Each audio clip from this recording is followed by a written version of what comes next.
O nkombo ya tata ya mwana pe tata Molimo Santo. Lelo tozali na mokolo na inga. Oyo tozali na date ya le 31 août l'an 2025. Tongo tozalaki na carnaval. Tina na carnaval na biso mbotama ya tata Molimo Santo. Papa Simon Kimbangu. Molimo Santo. Yenga to yebi biso nyonso ete ezali oyo mokolo tata Nzambe na mikolo mitoba ndenge asalaki musala na ye. Mokolo ya sambo yango nde apemaki. Ye moko tata Nzambe asengi biso yango ete biso tozongisaka ngo na matondi epai na ye moko Yawe mokeli ya mokili. Tezali nde mokolo oyo tokolelaka pa tata Nzambe na kati na mabondeli meko sanzola ye na banzembo. Toyeki ba programme nyonso oyo eleki awa. Banda na banzembo mabondeli pe oyo euti na mukanda ya tata Nzambe. Yenga oyo ya moto pesa maloba oyo euti epa ya ye moko tata Molimo Santo. Papa Simon Kimbangu Kiangani. Biso banda ebandila musala na ye o abengami mwana tata Simon Kimbangu. Liloba o yeuti pai na ye mei yango nde tokolanda. Tokokota na biso na makambo nyonso ndenge baoti kote ya biso na tata Pasteur. Kasi yambo toyoka nanu o yeuti epo ya tata Mokonzi Abule oye kosala eke biso bana na ye oyo toye na ntina ya lokutakano banda tokotaki na le 16 août kilo lelo tozali kozela liloba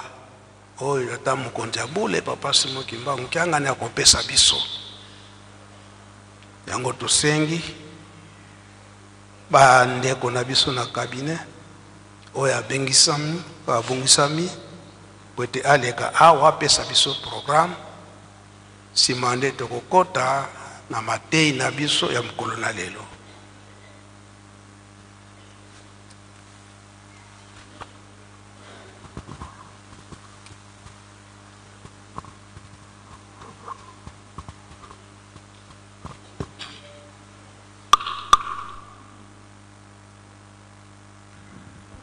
Na kombo ya tata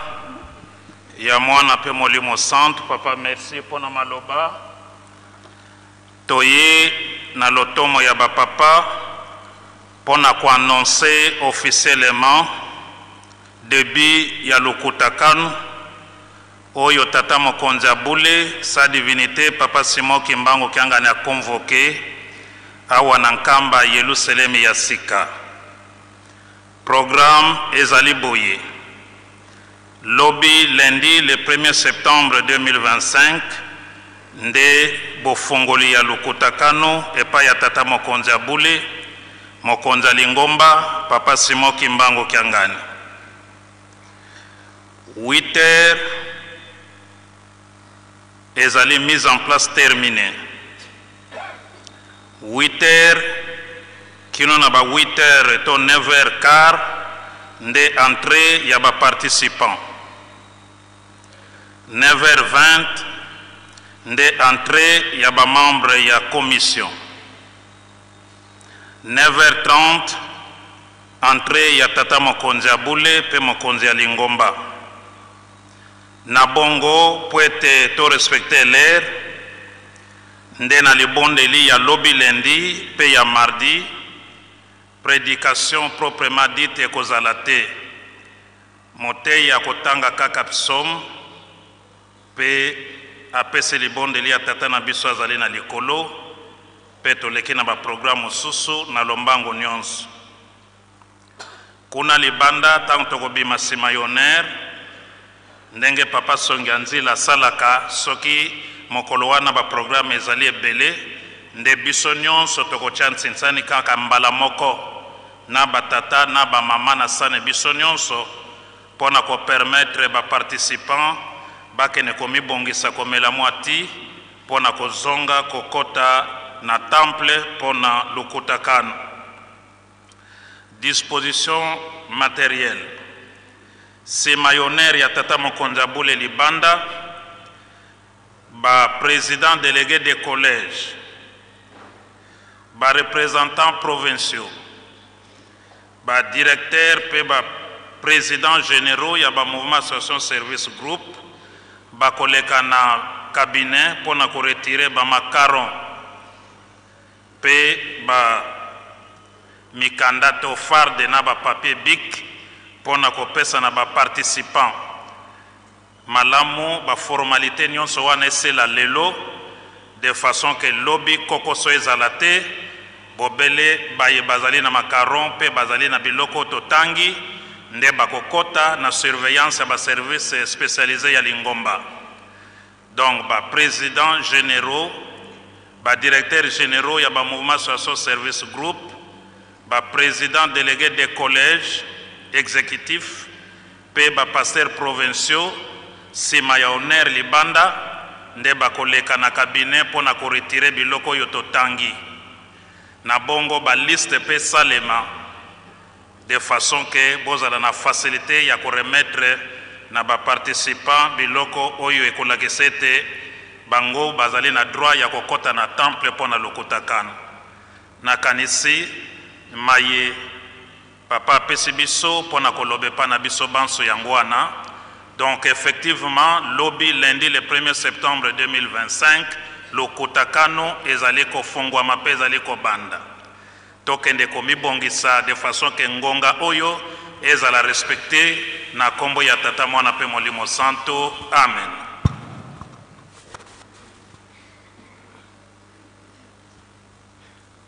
Merci, papa pasteur. Biso batambolisi tolandi programme na biso o tokosalela na mukolo na lobi badala tongo. Tozongi na likambo na biso ya lite ya lelo ndenge tata pasteur autikote ya biso. Tata Nzambe asali mokili na ye. Tenga alingi mokili na ye toyebi ete ndenge bapapa bayebisaka biso ntango nyonso ndenge pe papa Simon Kimba Ongianga naza korepeta ngo ntango nyonso. Asali manso ndenge tolobile yango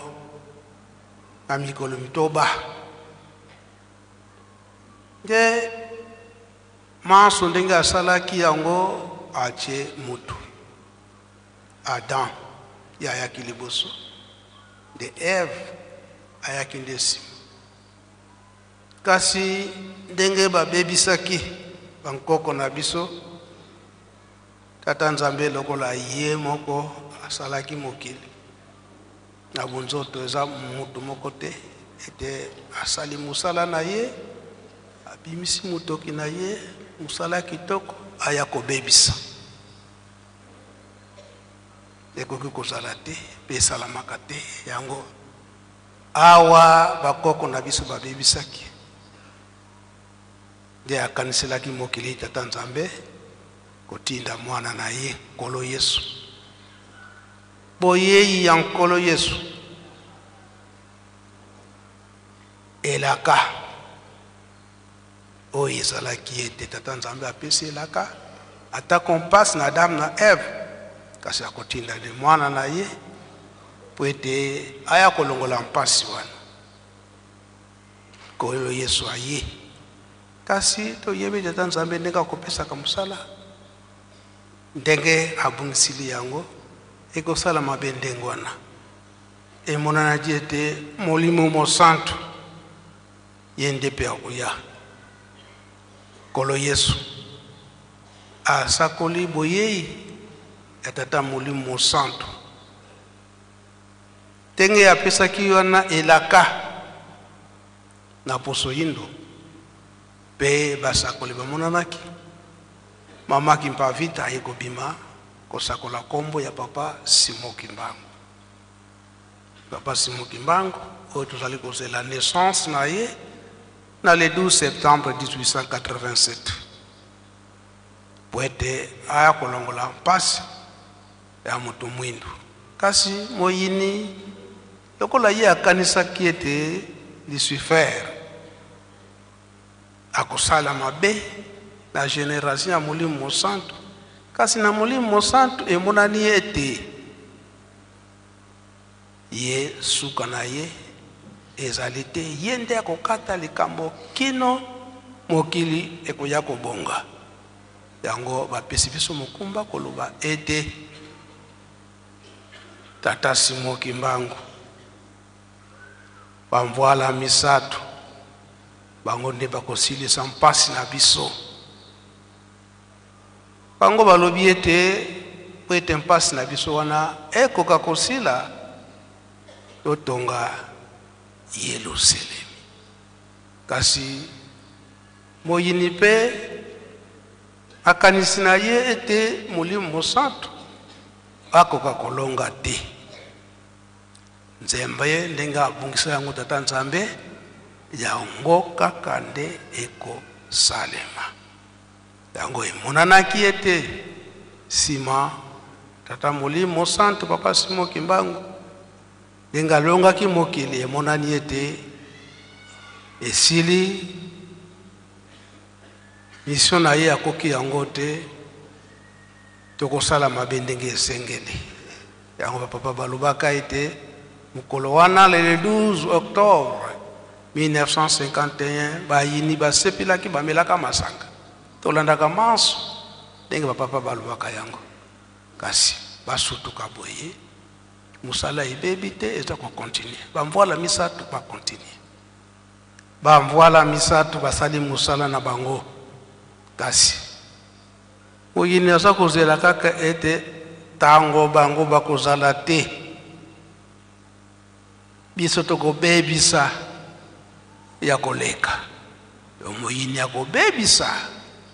ya koleka yango tala bapapa ndenge bakei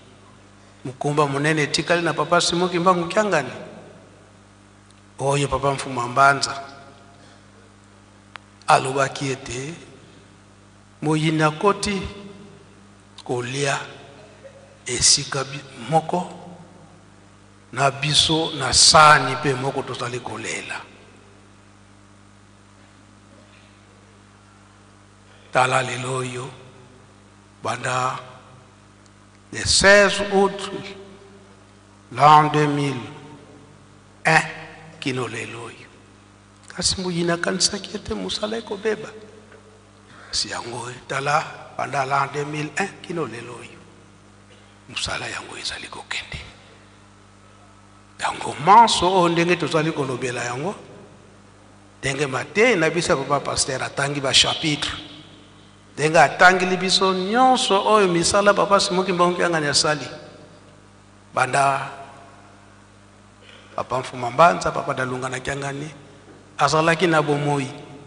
misala nini oyo papa Simon Kimbangu Kyangani asali banda tango wana kino lelo na itinda ya ye moko papa Simon Kimbangu Kyangani po manso eza na kati na Bible tokobenga papa Kabemba na papa Elebe ba chapitre oyo bopesameli yango pe bokoka kolembola yango mpona nini baza kotangela biso ba chapitre tango nyonso ba référence tango nyonso malgré ngonga esi ekei kasi mingi tozali kososola te soka nde banda 1921 Papa Simon Kimbangu na le 12 septembre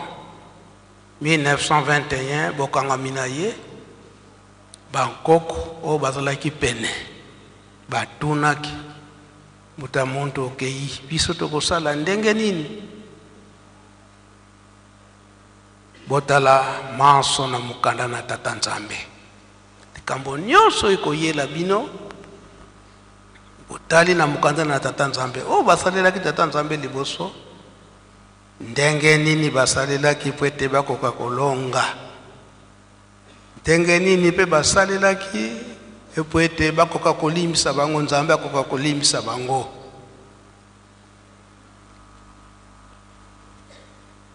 ndenge ezalaki na mama Kimpavita mama totialaki yo motema mingi awa bazali koboma biso tokosala ndenge nini maso bokozala ngo posa bolobaka ka kombo ya Kimbangu so bolobika kombo ya Kimbangu na kondima nyonso akolakisa bino ndenge nini bokoki kosala po ete bokoka kobika tosengi Papa Pasteur boleka liboso.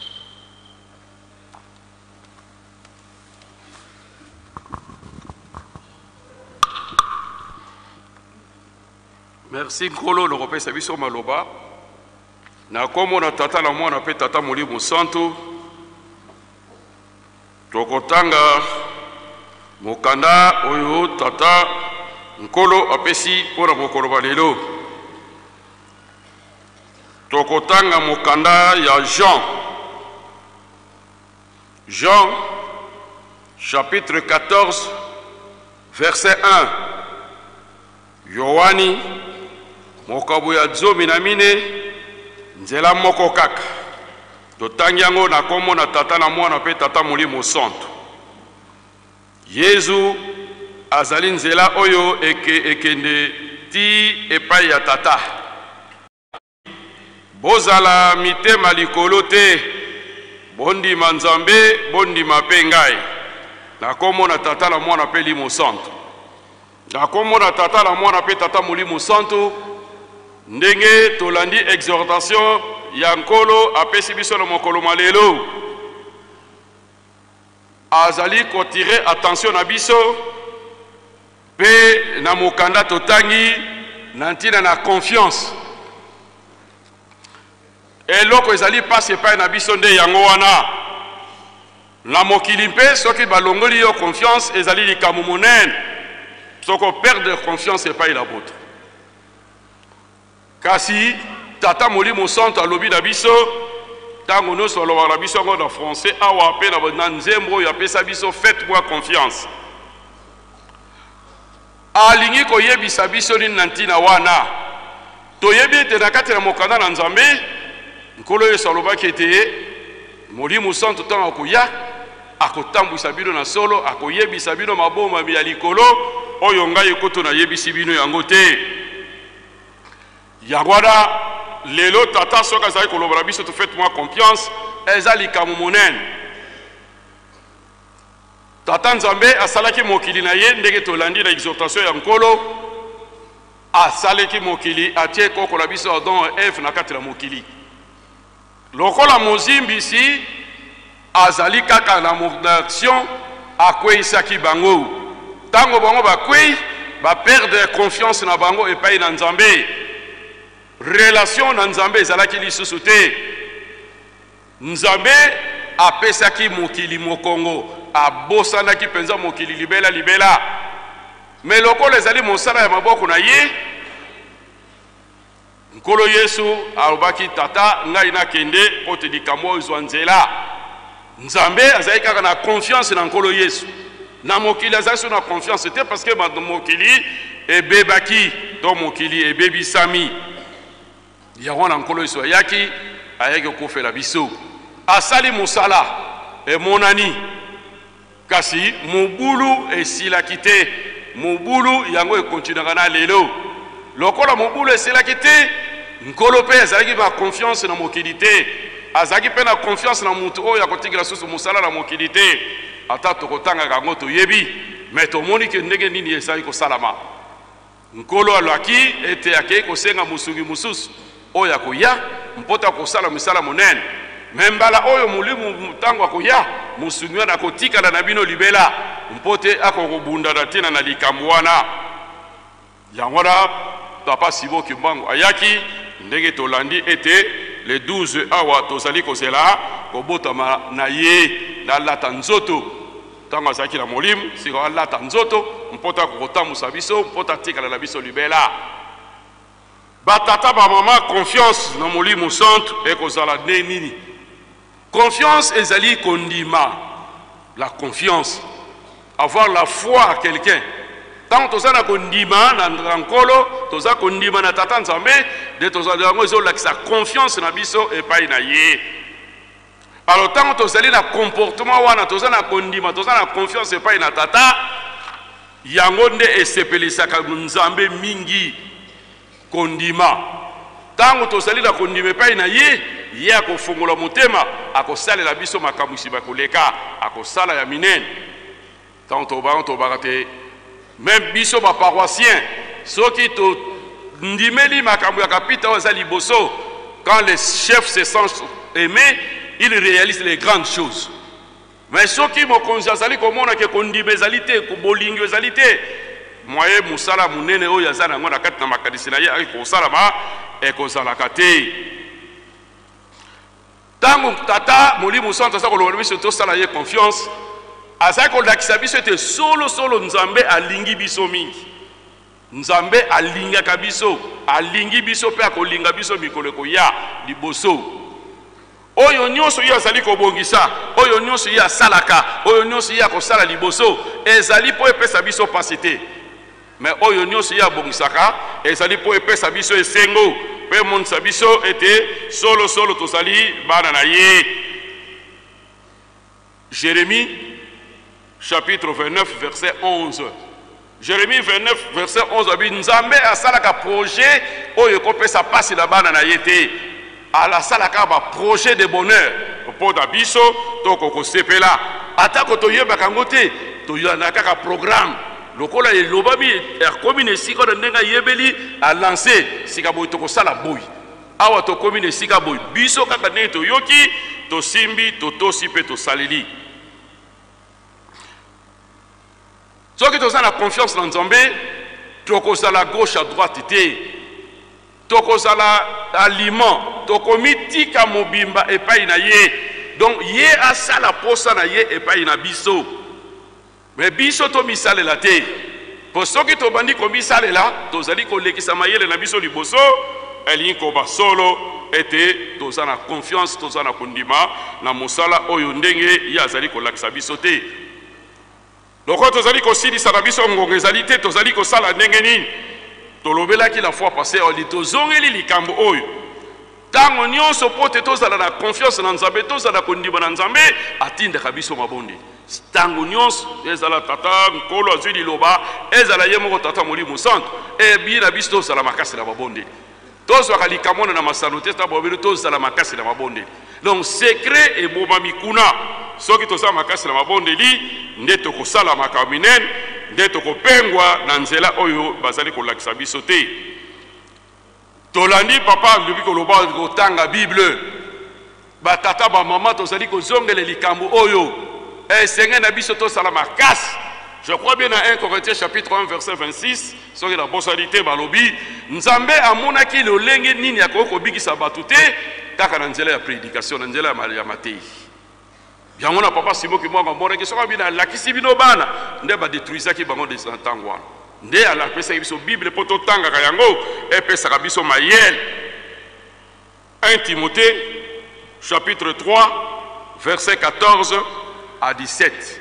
1 Timothée chapitre 3 verset 14 et 17 banda tobotama toyebi makomami na nzambe kuna nde basekret ezali oyo ekokolendisa kondima na biso donc kuna na kati na liloba ekosembola nzela na biso ekomema biso na nzela ya solo Yangwana etangu toko tanga to toko yoka ndenge tata uti koloba awa esila awa na koyoka te to tanto koma na premier poste to tika to zonga pamba mais neto ti ba pesa kabiso matin na poto ke ko salela yango to yoka kaka te ko yoka kaka te mais ko salela nde ezali malamu mingi. Jacques chapitre 1 verset 22. Pona nini zabi to ko salela on m'a dit tant que mona peut-être que ça la impossible que makamone ko salama mais to banzela makam o izaki da tango na Noé tango nzamba lo na no asala maswa ezaki likolo na ngomba bato amona ki tesa impossible que maswa wana ko koma na kati na mai etambula mais mokolo moko ezalaki maswa etepaki na mai mpe bato bakofaki donc mai tozali ko yoka mai baza ko tinda biso soki to ko salela ngote attendons-nous que surprise likambo boyoki yango mbala liboso te babi surprise ezali nzamba kosala likambo noko oyo nano esalama te na mokili yango na batata bamama toto chute nzambe oyo alobi ke tosala ye confiance aza fidèle abongwanaka te soki totangi na psaume 100 verset 5 tokomona fidélité ya nzambe soki mpe toke kotanga na Nombre chapitre 23 verset 19 balobi nzambe azali mutu te po soki alobi na ntongo na mpoko changer nzambe akotikala nzambe oyo nyonso adéclaré na monoko na ye akokokisa yango. Alors biso batata ba maman eloko nini kokabula biso na bolingo ya tata nzambe attachement na biso na tata Molimo Santo ekoya na nzela nini mozimbisi ya matalikolo akita na se aya na buto ya na moi eloko nini penza ekokabula biso na bolingo na nzambe soki tosala kondima na ye. Romains chapitre 8 verset 38 à 39. Romains 8 38 à 39 nini ekokabula biso na bolingo na nzambe yango na batata ba mama toyebaka ntango nyonso mpe makambo ntango tokweyaka déception mpe ezalaka mbala mosusu oye epai ya papa osengi mwa mabondeli obiki te mwa retard mwa ndeko osengaki me nzambe alingi tazonga kuna biso tolingi kaka tikala wa obandi koloba tata décevoir ngai wana ezali mozimbisi mate ya lokuta mozimbisi ayaka kaka na moment oyo moto akomi faible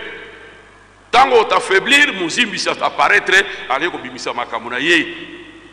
bino bofandi boye na kati na mboka oyo ya ngai me ndenge nini bofandi boye bede biso tofanda biso tokengelaka bokengelaka ndenge nini ote nzambe apesaki biso ngomeko tolia oyo te akosaki bino ntango kaka dévoiler secret na faiblesse na ye akose soko bolemo okoma lokola ye tosalaka attention ke tokweyisamaka te yango na biso baye tozali lelo awa ntango tokozonga na bao baza kolanda biso na mosika confiance na biso toplasaka yango epai ya nani na nkombo na tata na mwana mpe Molimo Santo nkolo na telemi wana.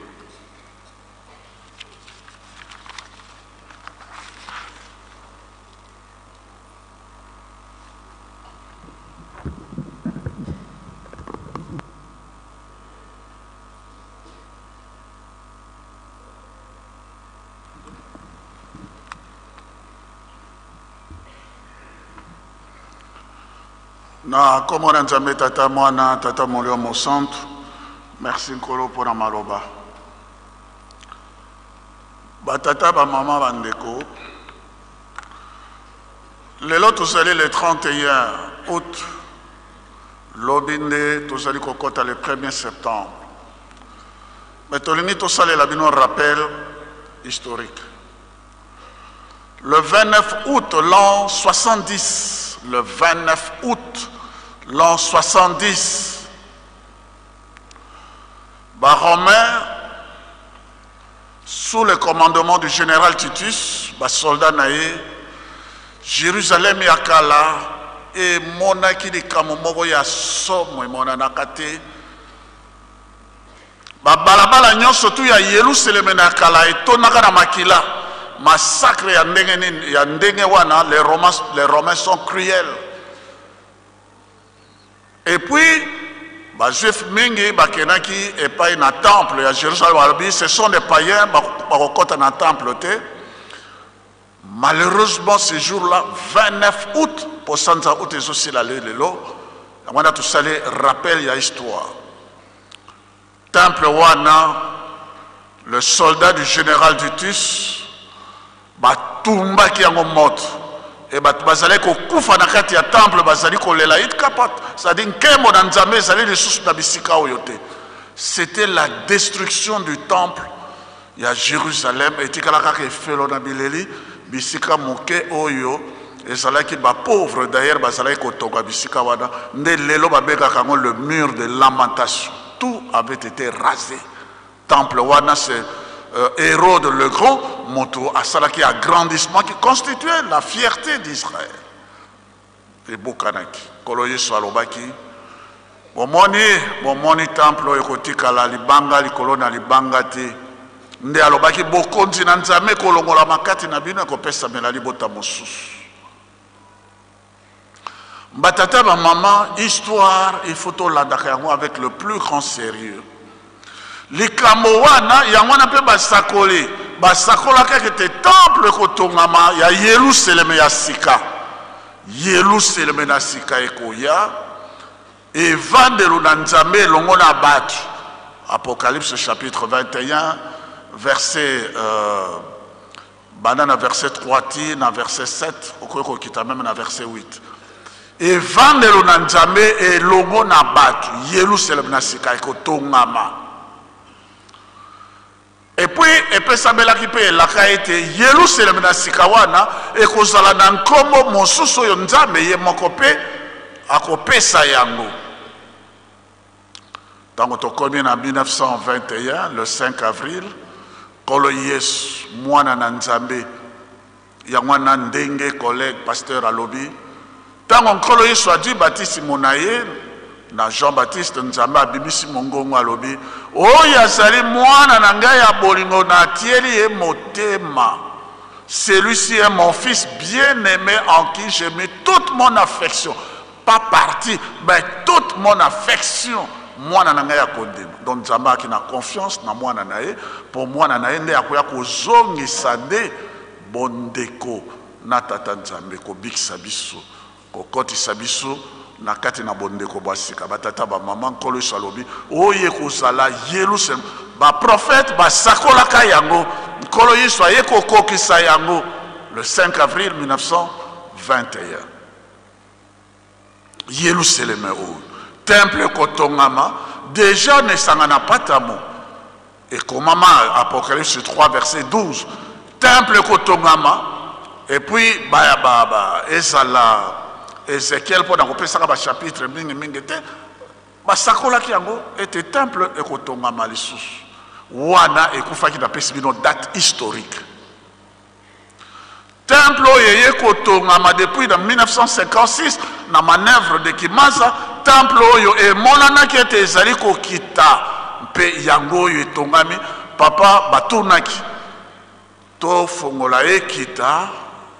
bino bo obieto tongango abite to kotongango na maboko na biso moko pona nini poto zwa mapamboli. Voilà la bénédiction. Bénédiction na kati ezali prospérité ezali bokonzi ezali nguya ezali mayele ezali makambo nyonso tout ezali moto azali béni azali na bomengo na bozwi azali na mayele azali na nguya azali na bokonzi.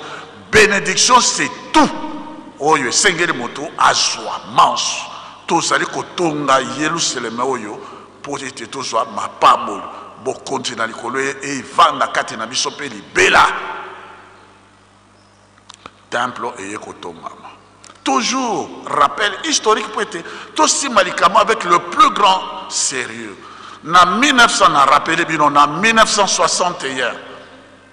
plutôt en 1960 le 11 novembre 1960 Israël banomaki Ram Yeron, le premier ambassadeur d'Israël na mboka na biso s'appelle Ram Yeron. En Israël. Il avait pour mission na ko vérifier makambo bazalaki koyoka na nkomo ya tata kimbango mboka yango pe ndenge ya asakolaki bazwi bonsomi soki pe ezali nde bongo yango na ye ayaki Ram Yeron a vérifié ayaki pe na nkama wana déjà kilongo et c'est kokita et monani tango ye akoti na kati na kilongo abimi atali bangomba libwa oyo ezingi Yerusalem atali yango, et c'est comme cela qu'il dira, je suis le descendant d'Abraham.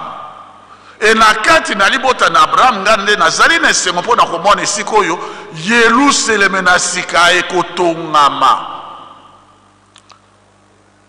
Tango ya kamati makamu nyonso tu, mais alobaki likambo très important. Biso tozangaki kotosa nkolo Yesu. Et dans la Deuxième Guerre mondiale, particulièrement depuis 1970, en exil, en déportation, par vagues successives et tout, donc en profondeur, il y a histoire. Mais dans la Deuxième Guerre mondiale,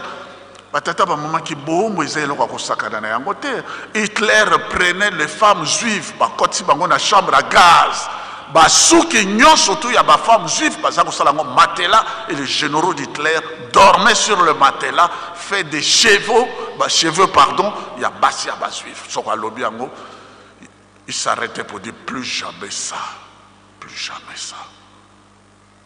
et puis bazalé ko kamata bato wana bakokoti sa bango bazakoti ya ba or na bango na kati ya minu bazo buka ba minu sans anesthésie makile pour te récupérer or. C'est pas facile, hein? Plus jamais ça. Et ce qu'on y a lobby au monde, na moto baté na chambre à gaz, mafuta ya nzoto ya moto ekomi mafuta basali ko ba savon. Ngona mona ka ba juif balinga ko sakanate na histoire na bango, na mboka na bango parce qu'ils savent qu'ils ont souffert. Mais à lobby et pas une abino molimo mon centre.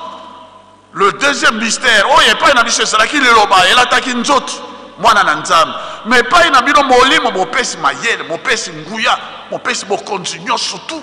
aye komona ne pas ina bino libota na bato mwindu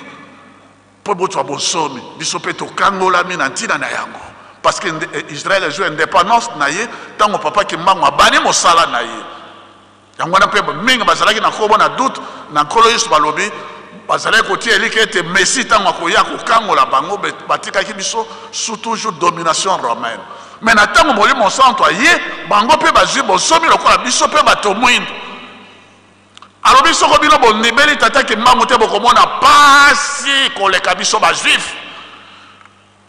batata bamama to traverser l'esclavage to traverser colonisation systématique oyebi esclavage ezalaki nini oyebaki colonisation ezalaki nini tozonga lisusu kuna non tokoki lisusu kozonga kuna te mais tosala nini tondimela tata molimo mon centre papa kimbangu totosa ye tosalela ye tokangana na ye na bosolo nyonso et toloba comme Ram Yeron plus jamais ça tango ye a dû renseignement wana nyonso tango azongi na Israël c'est comme ça qu'il a donné ça na gouvernement na bango et babengisaki papa Diangena pour vérifier ndenge mwasi wana azalaki na puya ya Samaria biso toyokaki metolingi tomona ye moko bango baya papa Diangena invitation elekaki par la Belgique bapesa na papa Diangena et c'est comme ça qu'il est allé en Israël le 27 octobre 1961. Tant qu'il a commis Mendes, il était ministre de culte. Monto ayami au nom du gouvernement. Alors bibiso to yebi tata na yo kimbam. Soko yo zali solo mwana ne pe mokitani na ye sambela mbula enoka. Kolo yiswa koyoka tata nzambe akoyoka. Et puis mbule konoka. Sous examen. Papa nokisaki mbula kuna na Israël. Balobi solo. C'est Madame Golda Meir, elle était ministre il y a Affaires étrangères et puis Premier ministre par après. Béni soit celui qui vient au nom du Seigneur. Kolo salobi boko zalaka kaboy kino boloba apa mola maoya yeli biso na komo ya nkolo. Pe ba pesa ki ye ba fongola ya Jérusalem, pe ba pesa ki ye koti ya Motei grand rabbin Motei na bango. Membre du comité international pour la reconstruction de Jérusalem. Il y a temple. Dans mon passeport, j'ai aussi papa ntango ya kenaki na mois ya juillet ezalaki pete akena na Israël makoka lisusu kokena kotia libanga kuna te mpona kotonga temple wana po temple wana elingai kotonga mepai na bango yango oyo biso tozali na yango na nkamba Yerusalem na sika ekokufa lisusu te kobuka na lisusu te parce que tata molimo mosantu aye koumela kati na biso libela tondima tokangana na ye totosa ye mpe tosalela ye yango wana batata bamama likambo biso tozali na yango wana mozimbisi ayaka kokata relation akataka confiance pobele na lokuta soki nzambe alobi boye papa mokonzi ya bole papa Simon Kimbangu tiangani alobi boye yake kuna abi ezali bongo te tala ezali boye ezali boye yo yango wana ekoma na biso na réseaux sociaux kuna balobi boye tala papier yango makambo kaka ya réseaux sociaux vraiment lokola dernièrement na réseaux sociaux babimisi likambo kuna be papa elebe moto abomaki mwana liboso ya papa kisolokele bato ya solo azali assassin. Par après, quand les gens ont vérifié, date où il y a Koufaki, moi j'étais un jeune enfant, en 1964, j'avais 11 ans quand il est mort. J'avais 11 ans. Kuna namboka nabiso dans les bandes nous profonds, une école primaire, na 5e primaire, avec uniforme, mais un enfant de 11 ans, kuna une école primaire, comment Zimisa sala kaka bongo lokuta pona ko casser confiance lokuta tondi mela maye tata Kimbangu ye moko a facilité biso nkolo Yesu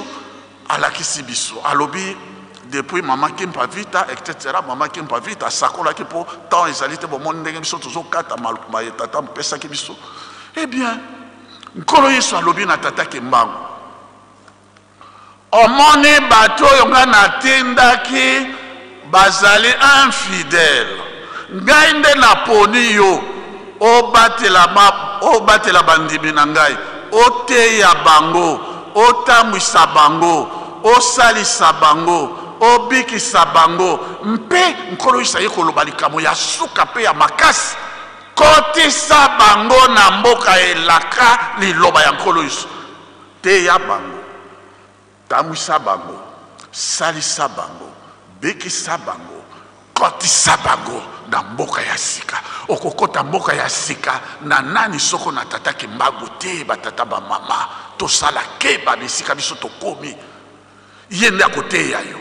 yende akosunga yo akosalisa yo yende akotamwisa yo yende akobikisa yo yende akokotisa yo na mboka sika na Yerusalem na sika na paradis terrestre yango wana azali koloba tokozonga na mboka oyo biso ya yamba soko yete yo kosuka wana yango wana tata Kimbangu mpe a facilité biso na kobotama na 1918 papa Diangenda asali mosala na ye ndenge nkolo asili kolobela biso yango awa alobi na kobotama na 1951 papa Simon Kimbangu Kiangani oyo azali kati na biso mozimbisi batu ya mabe bakoti kaka mpona nini mosala oyo ekufa parce que la maladie ya mondele mpe ya mokili mobimba mpe mpasi ezalaka na Lucifer na motema ne bato bayebaka te mpe mpasi ya mondele c'est quoi? Je vais vous dire tango kaka papa Kimbangu alobaki ete nkolo Yesu d'abord a sonné trompette alobi molimo mosantu akoya koumela kati na bino na kati na mokili Lucifer a dit c'est fini alors soko molimo mosantu aye kovanda na kati na mokili libela place na ngai na mokili oyo ekozala lisusu te pasi na ye nde yango wana yo kaka bitumba baguerre banani pasi ne kaka yango wana et puis de deux tango tata Kimbangu aye abimisi liloba mwindu akokoma mondele akokoma mwindu c'est fini bamindele bato nyonso tu balobi bamoni kaka bokonzi oyo ya tata Kimbangu ya moto mwindu evandi na nkamba Yerusalem na sika po baanalizaka baprofesi ne libela na libela biso nde mokili mobimba tokokende kaka kuna esika bango bazali epai na moto mwindu na nkamba na Yerusalem na sika yango ozali komona mosusu akofabrike temple ne kuna mosusu akosala bazosala tout lokuta kaka mpo likambo oyo ekweya na maboko na yo te, ekweya mpe na maboko na ngai te. Tosima yango tosima yango mpo ete tozwa kobikisama tomona nkembo ya mboka sika na kombo na Tata Mwana Tata Molimo Santo.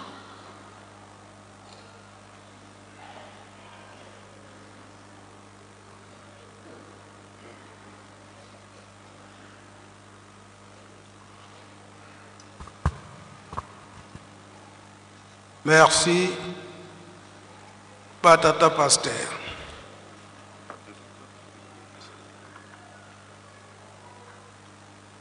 Et si Patata Pasteur, denge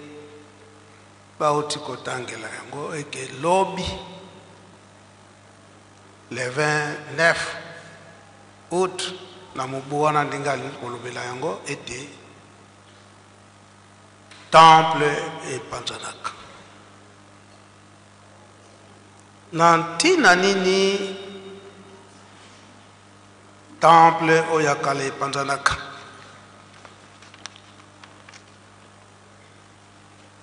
Nantina ya biso banganga nzambe, biso banganga nzambe.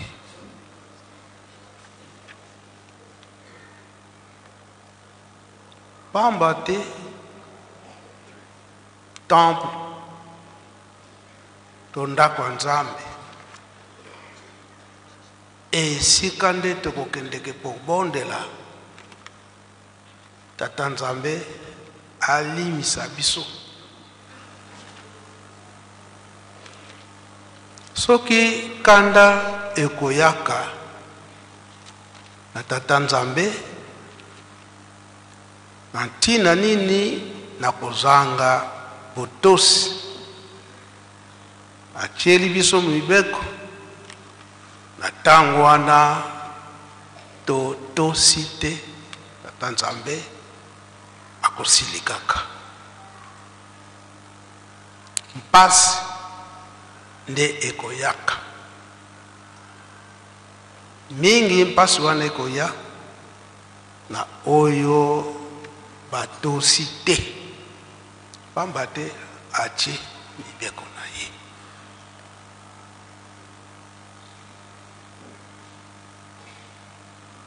Na tango ya kala temple epanzanaki mpona nini?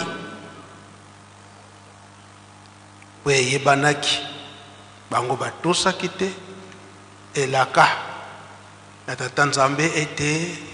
ekokende esika mosusu na oyo bakoyebela yango ntina. Esika pe ekokende ekopanzana te, ekokende ti suka. Esika papa pendant 1971 balobi ete tempelo ezali kotongama. Yango bandeko na biso ya dirigeant bakoyembaka eteni moko bobongisa yango atango tokomelaka communion kokomaka petwa biso nyonso na miso ya Tata Nzambe Nkolo Yesu Tata Molimo Santo. Yango bakotielaka biso bapaster baomela communion kende kotubila babeleli mpa bitungamani ngunza Nzambi watungidi nuiza kota. Yango esika papa pasteur akeko simba dirigeant boyemba kaka eteni moko babele diamba.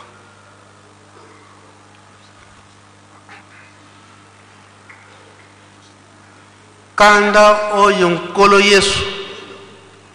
ya zwaka na biso batambulisi banganga Nzambe musala bapesi biso ya koteya bato kopetola bato. Kasi musala yango Tata Nzambe biso to bongoli yango ekomi nango esika na biso ya kolela.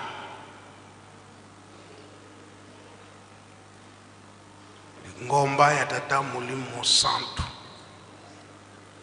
kubikisa na matei na biso kubikisa milimo ya bato. Kasi biso banganga Nzambe tokomisi yango elanga na biso ya kolela.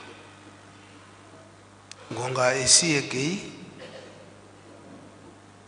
tokosenga pe soki dirigeant asilisi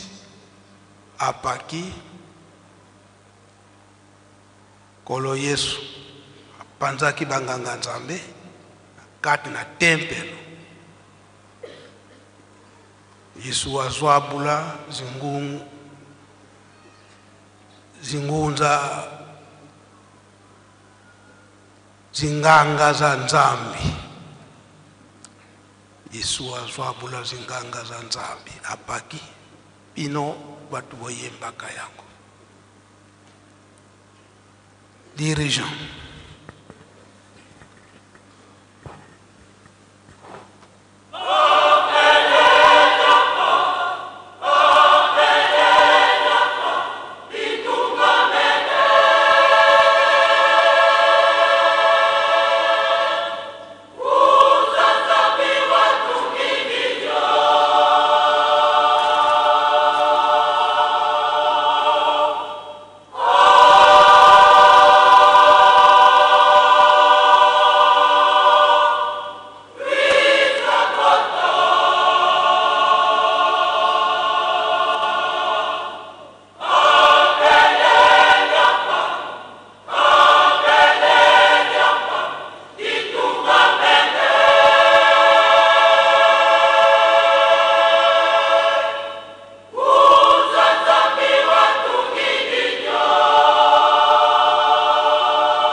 Merci, dirigeant Bokofand. Apaki, ce qui vous intéresse. Oya koki ko traduire una lingala suke azali a koki koya na bino apaki kuna. Oya koki ko traduire una lingala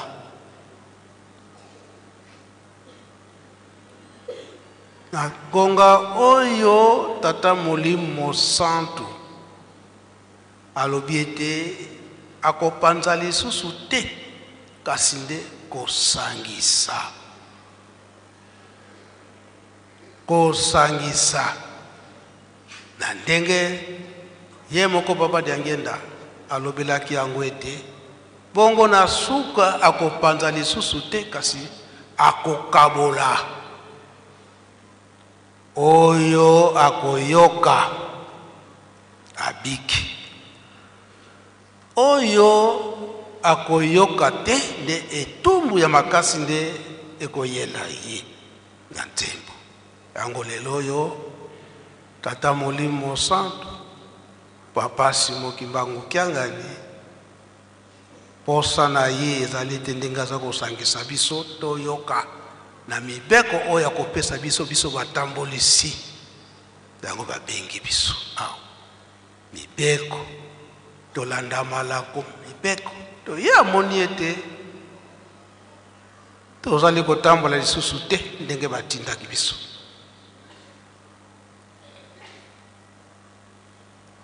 Tozali kosala na ndenge elingi biso oyo toyoki ndenge batangili biso ki na date ya le 29 août temple oyo kala ipanzanaka nkolo Yesu ye mtapanzaka antina nini batambolisi sala bapesi biso ya kubikisa milimo ya bato kasi biso tokomi komisi yango elangana biso ya kolela zembo nelobi ndenge wana nyonso wana bachapitre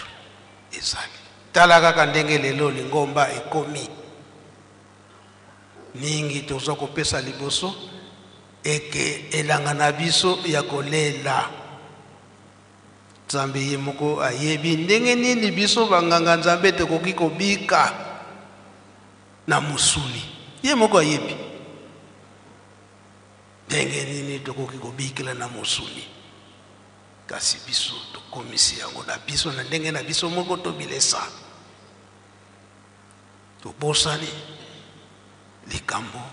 oyo tondimelaki ya kobikisa milimo ya bato yango tata Molimo Santu papa Simo Kimbangu Kiangani alobi bino batambolisi boya nano boyoka malako ya sika wana kokima nkanda na tata Nzambe kanda tata Molimo Santu suka ya kobebisa te kasi akokabola oyo totamboli na lukuta oyo pe totamboli na ndenge ya solo oyo batamboli na ndenge ya solo bango nde bakosepela na ye elongo chapitre ezali pesa biso chapitre.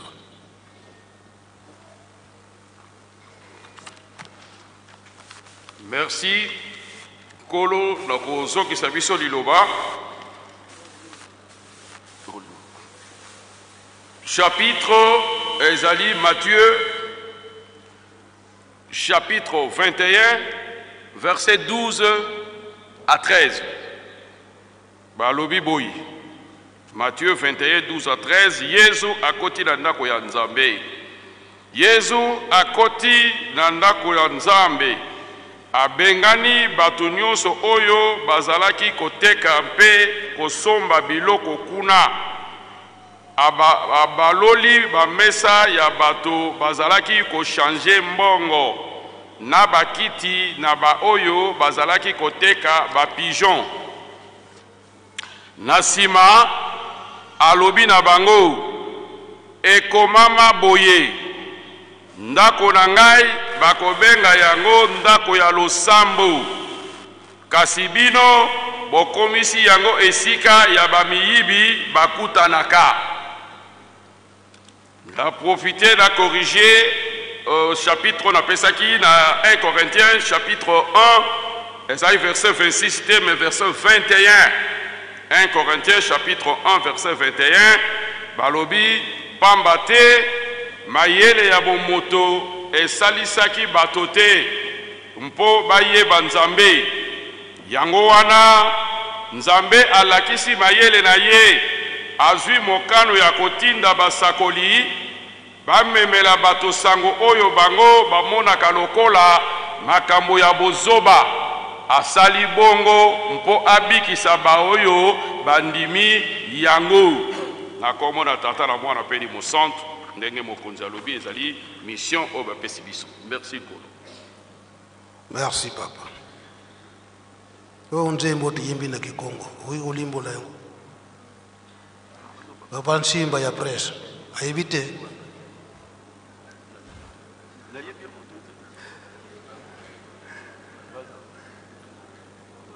yango emonani ete dakati na nkamba epekisami koteka boye mingi tokoyimaka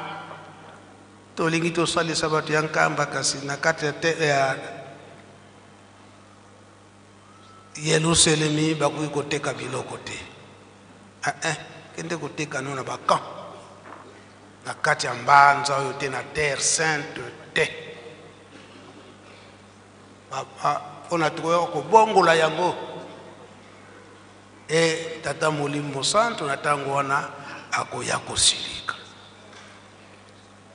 papa pasteur bokoki kozonga na bino ngonga si ekei kasi tozali kopesana nde matei. Oui, papa, merci, plein de papa. D'accord.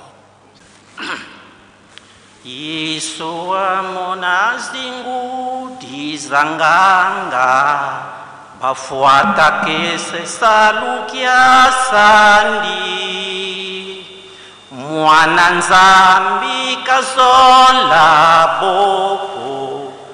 wakenda lala kikilu diasona mavonzo asame ifwete sambudulwa benolu kitudio senzimba mivi Yesu wapakasaki asesalukia sandi mwana Nzambi kazola boko wapakasaki longo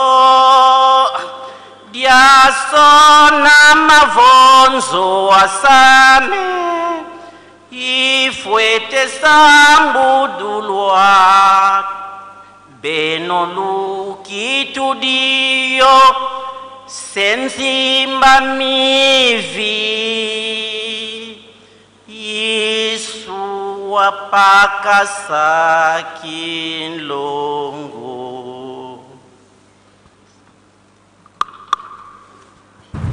Yomoko njimba elakisi nini? Nzembe linkolo baboye. Nkolo Yesu amonaki banganga Nzambe bazali kobebisa mosala tata na ye. Asiliki apanzi banganga Nzambe apanzi pe kinlongo ekomama ete ndako ya tata na ngai ezali esika ya petwa ya mabondeli bino bokomisi yango zando na bino ya kolela ya koteka ya kusakanela nzimba mivi na yango nde atombokaki abengani bango pe abeti bango.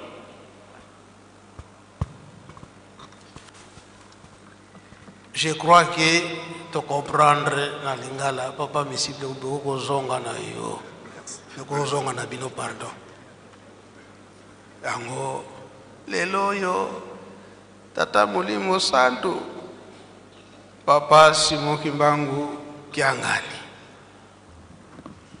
a monument soana pendant l'an 2001 kino lelo yo ezalaki lokola récréation tozalaki na récréation tosali mbeba maso tala nzembo ndenge elobi esika ya mabondeli tobongoli yango esika tolokela vi na biso tobomoi na biso a monument wana tala lingomba esika ekeni na mokili mobimba tokomi ndenge wana yango alobi ete bino batambulisi toya na Yerusalemi na pesa bino mibeko oyo tokotambola na ndenge ya sika pwete tote ya bandimi ndenge ye tata Molimo Santo alingeli yango kona tango wana epanzanaki sika ye Papa Simon Kimbangu aye kotonga babeli ya sika oto yebila nzembo ya dirigeant ezali ye moko tata Molimo Santo mutu atongi yango alobi ete milimo nyonso toya kokota tozwa petwa kasi batongeli biso babeli ya sika lelo oyo biso tolingo zongela lisusu o mazai mazalaki na kala eke tata Molimo Santo azwa lisusu nkanda apanza biso te ye musala na ye ayelaki pwete akoka kokotisa biso nyonso na kati na babeli ya sika tobikisa milemo na biso ningi toza koyeba te tina nini Papa Simon Kimbangu na bengisi biso likambo nde ya wana oyo mobulu totie na kati na lingomba ya tata Molimo Santo. L'an 2023 ya lobi ete tozongeli na zero atei biso ndenge tozongeli na zero ndenge tokoki kotambola amoni ete na mibu mibale oyo toza kolekisa awa on dirait to comprendre kaka te tata Molimo Santo posa na iza nini yango alobi ete toya lisusu biso batambulisi tango ye alobi biso batambulisi donc a pasteur kaka te baselu kaka te longi kaka te to ba kengi oyo toza na ba mouvement toza na ba responsabilité biso nyonso toyoka papa alingi nini alobi nini betango tokoyoka tokozwa sika tokende kosala effort pwete tokende kobongola mpe bandimi oyo bapesi biso oyo etumba ya liboso nkolo Yesu apesaki na batambulisi etumbu wana eyaki na batambulisi mpona nini batosaki te esika wana tososola tokolimisa biso tokemwa musika tokomi na ba 17h passé manso wana kaka na kati na bolingo mibeko mpe misala onkombo tata wana tata Molimo Santo amen. Bika twakubike no moko twatonda lusiku musu tutambuli kwa sedieto muzola kwa seye mwane tata mwanda velela munkumbwa se ye mwana ye tata mwanda velela